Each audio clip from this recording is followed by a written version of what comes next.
قرآن مجید کی تلاوت، ترجمہ، تفسیر، حدیث، نعتیں، تجوید، گرامر کے لیے اس چینل کو سبسکرائب کریں، ویڈیو کو شیئر کریں اور لائک کریں۔ بسم اللہ الرحمن الرحیم۔ وَمِنَ النَّاسِ مَن يَقُولُ آمَنَّا بِاللَّهِ وَبِالْيَوْمِ الْآخِرِ وَمَا هُم بِمُؤْمِنِينَ يُخَادِعُونَ اللَّهَ وَالَّذِينَ آمَنُوا وَمَا يَخْدَعُونَ إِلَّا أَنفُسَهُمْ وَمَا يَشْعُرُونَ۔ بعض لوگ کہتے تو ہیں کہ ہم اللہ تعالیٰ پر اور قیامت کے دن پر ایمان رکھتے ہیں، لیکن در حقیقت وہ ایماندار نہیں ہوتے اور اللہ تعالیٰ کو اور ایمان والوں کو دھوکہ دینا چاہتے ہیں، لیکن دراصل خود اپنے تئیں دھوکہ دے رہے ہیں مگر سمجھتے نہیں۔ دراصل نفاق کہتے ہیں بھلائی کے ظاہر کرنے اور برائی کے پوشیدہ رکھنے کو۔ نفاق کی دو قسمیں ہیں، اعتقادی اور عملی۔ پہلی قسم کے منافق تو ابدی جہنمی ہیں اور دوسری قسم کے بدترین مجرم ہیں۔ اس کا بیان تفصیل کے ساتھ انشاءاللہ کسی مناسب جگہ ہوگا۔ ابن جریج رحمۃ اللہ علیہ فرماتے ہیں، منافق کا قول اس کے فعل کے خلاف، اس کی پوشیدگی ظاہر کے خلاف، اس کا آنا جانے کے خلاف، اس کی موجودگی عدم موجودگی کے خلاف ہوا کرتی ہے۔ نفاق مکہ میں تو تھا ہی نہیں بلکہ اس کا خلاف تھا، یعنی بعض ایسے تھے جو زبردستی سے بظاہر کافروں کا ساتھ دیتے تھے مگر دل میں مسلمان ہوتے تھے۔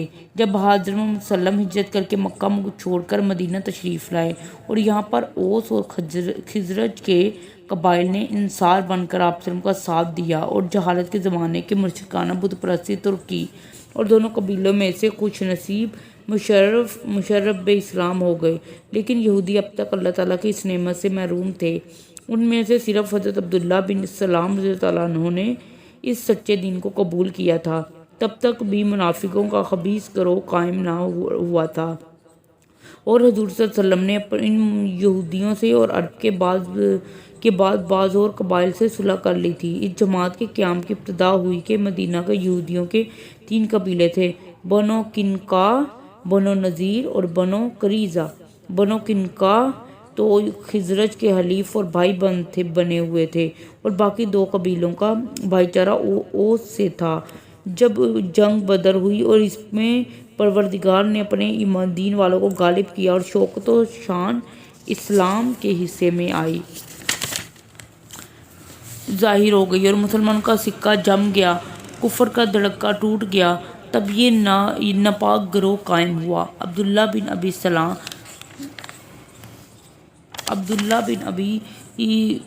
ابی بن سلول تھا تو خزرج کے قبیلے سے ہی، لیکن اوس اور خزرج دونوں اسے اپنا بڑا مانتے تھے، بلکہ اس کی باقاعدہ سرداری اور بادشاہیت کے اعلان کا پختہ ارادہ ہو چلا تھا کہ ان 2 قبیلوں کا رخ اسلام کی طرف پھر جاتا ہے اور ان کی سرداری یوں ہی رہ جاتی ہے۔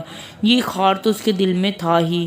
ادھر اسلام کی روز افزوں ترقی، ادھر لڑائی کی کامیابی نے اسے مخبوط الحواس کر دیا۔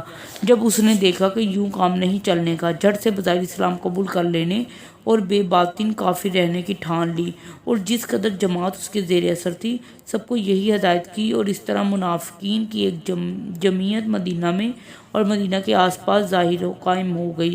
ان منافقوں میں بحمدللہ مکی مہاجر ایک بھی نہ تھا، بلکہ یہ بزرگ تو اپنے اہل و عیال، مال و متاع کو خدا کے نام پر قربان کر کے خدا کے رسول کا ساتھ دے کر آئے تھے، فرضی اللہ عنہم اجمعین۔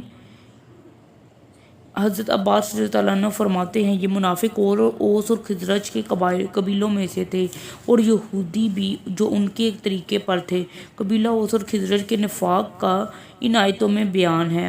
ابو عالیہ، حسن قتادہ اور سدی نے یہی بیان کیا ہے۔ پروردگار عالم نے منافقوں کی بہت سی بد خصلتوں کا یہاں ذکر فرمایا تاکہ ان کے ظاہر حال سے مسلمان دھوکہ میں نہ آ جائیں اور انہیں مسلمان خیال کر کے اپنا نہ سمجھ بیٹھیں، جس کی وجہ سے کوئی بڑا فساد پھیل جائے۔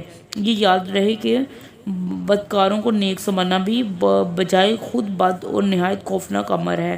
اس طرح اس آیت میں فرمایا ہے کہ یہ لوگ زبانی اقرار تو ضرور کرتے ہیں مگر دل میں ان کے ایمان نہیں۔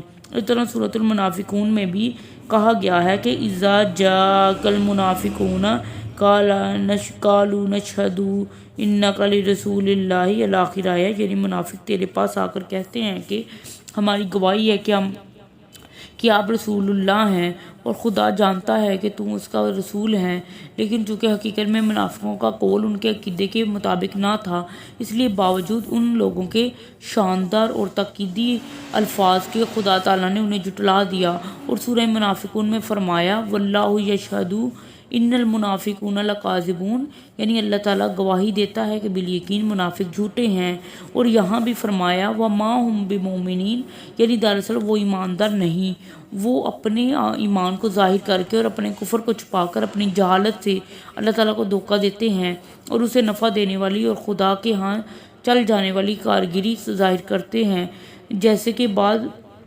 مومنوں پر ان کا یہ مکر چل جاتا ہے۔ قرآن میں ایک اور جگہ ہے یوم یبعثہم اللہ جمیعا فیحلفون لہ الآخر آیا، یعنی قیامت والے دن جبکہ اللہ تعالیٰ ان سب کو کھڑا کرے گا تو جس طرح وہ ہم یہاں ایمان والوں کے سامنے قسمیں کھاتے ہیں، اللہ تعالیٰ کے سامنے بھی قسمیں کھائیں گے اور سمجھتے ہیں کہ وہ بھی کچھ ہیں، خبردار یقیناً وہ جھوٹے ہیں۔ یہاں بھی ان کے اس غلط عقیدے کے مطابق میں فرمایا کہ دراصل وہ اپنے اس کام کی برائی کو جانتے ہی نہیں، وہ دھوکہ خود اپنی جانوں کو دے رہے ہیں، جیسے کہ اور جگہ ارشاد ہوا ان المنافقون یخادعون اللہ وہم خادعوہم، یعنی منافق خدا کو دھوکہ دیتے ہیں اور وہ انہیں دے رہا ہے۔ بعض قاریوں نے یخدعون پڑھا ہے اور بعض نے یخادعون، اور دونوں قراتوں کے معنی کا مطلب ایک ہو جاتا ہے۔ اگر کوئی کہے کہ اللہ تعالیٰ کو ایمان والوں کو منافق دھوکہ کیسے دیں گے اور وہ کہ اپنے دل کے خلاف ظاہر کرتے ہیں، وہ تو صرف بچاؤ کے لیے ہوتا ہے۔ جواباً کہا جائے گا کہ اس طرح کے بات کرنے والے کو بھی جو کسی خوف سے بچنا چاہتا ہے، عربی زبان میں مخادع کہا جاتا ہے۔ چونکہ منافق بھی قتل، قید اور دنیاوی عذابوں سے محفوظ رہنے کے لیے یہ چال چلتے تھے اور باطن کے خلاف ظاہری الفاظ کہتے تھے، اس لیے انہیں دھوکہ باز کہا گیا۔ ان کا یہ فعل گو کسی کو دنیا میں کچھ دھوکہ دے لیکن در حقیقت وہ خود اپنے آپ کو دھوکہ دے رہے ہیں، اس لیے کہ وہ اس بلائی اور کامیابی جانتے ہیں، اور دراصل یہ سبب ہوگا ان کی برائی، عذاب اور غضب خداوندی کا جس کے سہنے کی ان میں طاقت نہیں۔ بس یہ دھوکہ حقیقتاً ان پر خود وبال ہوگا۔ وہ جس کام کو انجام کا اچھا جانتے ہیں وہ ان کے حق میں برا اور بہت برا ہے۔ ان کے کفر، شک اور تذکیب کی وجہ سے ان کا رب ان پر ناراض ہوگا، لیکن افسوس انہیں اس کا شعور ہی نہیں اور یہ اپنے اندھاپے میں ہی مست ہیں۔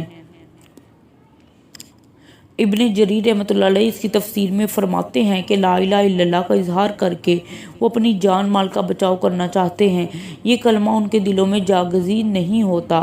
قتادہ رحمۃ اللہ علیہ فرماتے ہیں کہ منافقوں کی یہی حالت ہے کہ زبان پر کچھ، دل میں کچھ، عمل کچھ، عقیدہ کچھ، صبح کچھ، شام کچھ، کشتی کی طرح وہ ہوا کے جھونکے سے کبھی ادھر ہو جاتی ہے کبھی ادھر۔ صدق اللہ العظیم۔ Kindly subscribe this channel for more informative videos.